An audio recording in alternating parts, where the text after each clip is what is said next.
Chivalry 2 is a multiplayer first-person slasher inspired by epic medieval movie battles.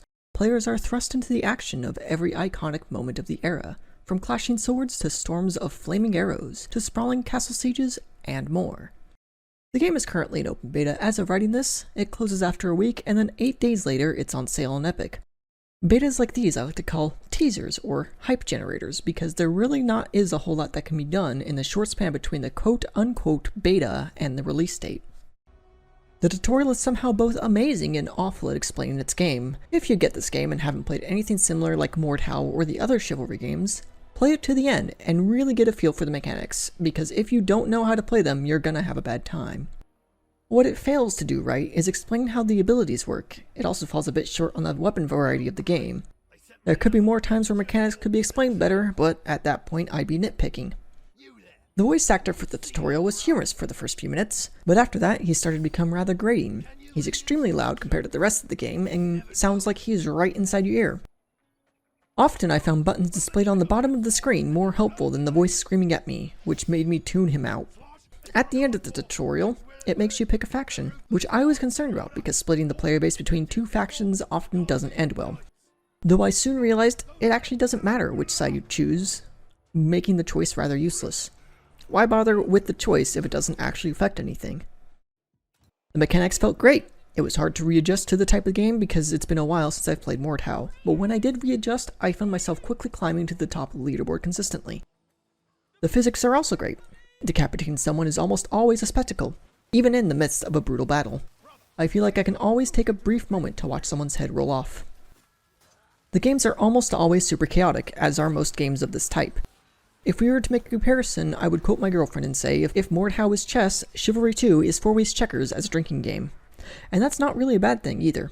Sometimes it's great to bask in the glory of all the chaos, throwing fish at people you got from a well. It's some good, mindless fun for a bit. The classes are alright, I suppose. Nothing really makes them stand out to me except for the ability differences and how to generate them. I suppose it's trying to encourage gameplay styles, but some of them feel a bit off. Like the foot soldier has a giant polearm and a medic pack.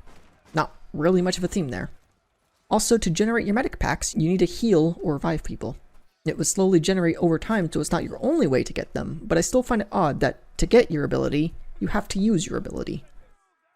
The knights feel like paladins, except for the last one you unlock at level 8. For some reason, they get the same firebomb that you get from Vanguard at level 1. I don't understand the reason behind this. It made the class feel incomplete. And that last guy is there just for the sake of being 3 subclasses in each class. I took a peek at the character customization, and the thing that stuck out to me the most is that my characters are different based on which team I'm on. Red, blue, or free-for-all. And while some people might find this appealing, it makes me want to customize my characters even less, because I'm not someone who gets into the fashion of games. Hell, most games I just hit the random button until something looks kinda good for me. After all, 99% of the time, I'm not going to be seeing my own characters, so why should I give a shit? Overall, it looks good though. You can unlock custom shirts, weapons, and other various things by leveling up, and earning gold in-game if you want to unlock them faster. Currently, there are 3 modes in the game. You have Free-for-All, Team Deathmatch, and an objective-based game mode that I can only find referenced as the acronym TO, so I'm going to call it Team Objective. Free-for-All I'm going to get out of the way because I haven't actually played it and have nothing to say about it. I assume it's just like Team Deathmatch, except you can't trust anybody, not even yourself. Team Deathmatch exists, I suppose. Most of the time when playing, I feel like I should just mindlessly slash my weapon at the enemy until my face gets smashed in by them all. And finally we have Team Objective. This is by far my favorite in the game, and if there were servers for this only, I'd join them in a heartbeat. Basically what you do is you are either attacking or defending, and there are objectives you must attack or defend. These can vary wildly from sieging the castle to kill the king, who is an actual player that's been given a dose of steroids. The objectives change based on the stage. If the defenders can hold them off long enough, they win. If the attackers beat the defenders in every objective, the attackers win. I personally find the objective-based games more enjoyable than your standard team deathmatch or free-for-all, because in the midst of mindlessly hacking, slashing, and flanking, it gives me a goal to go for. And this definitely makes me tempted to buy the game. As a side note, I did notice there are dual servers already set up. I'm assuming the devs are controlling these servers. I haven't played them all, but if you really enjoy the combat, then it's there. And while I praise Team Objective for being chaotic and fun, I must point out the obvious, and that it's super unbalanced. See, while free-for-all in Team Deathmatch is based on who has the better players and who can kill to win, you can technically win team objective without killing many, if any at all. Now, historically, defenders have had every advantage in a castle siege, or at least that's what a quick Google search tells me. But it seems like the opposite is true in this game.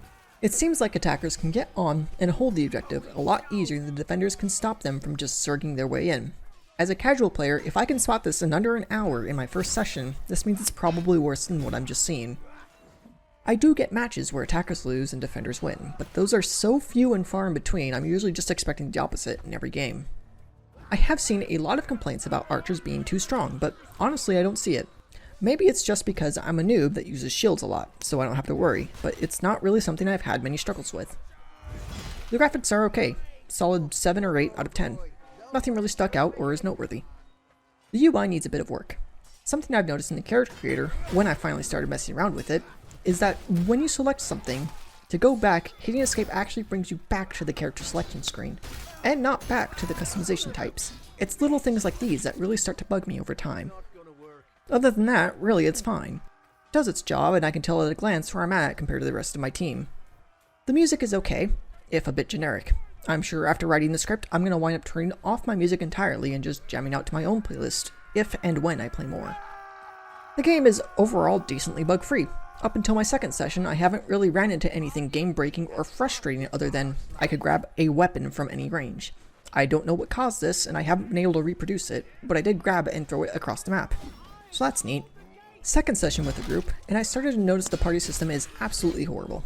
It runs through Epic's service, and I don't know if it's Epic's fault or Chivalry's fault, but it's really bad. And after maybe 20 or 30 minutes of trying to figure out what the hell is going on, I think I've figured it out somewhat.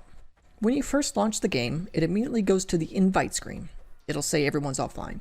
However, if you wait about 30 seconds, it'll mark anyone who is online as such. The thing is, sometimes it doesn't label them as in-game.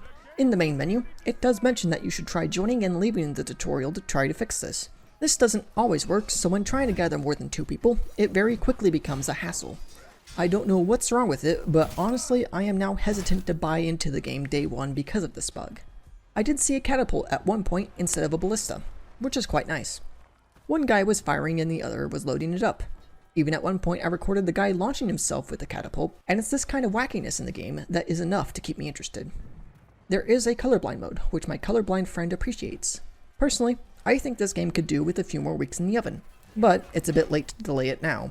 If you don't care about balance, winning or losing, and just want general chaos, then this game is for you.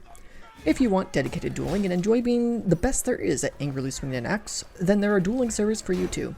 If you're like me and buying this game only because of team objective mode, I'd honestly wait and see if they do anything to balance the game mode out. Overall, I'd rate this game a 6.5 out of 10. The game needs some balancing, ability variety, and to fix that major party bug. Thanks for watching and have a wonderful day.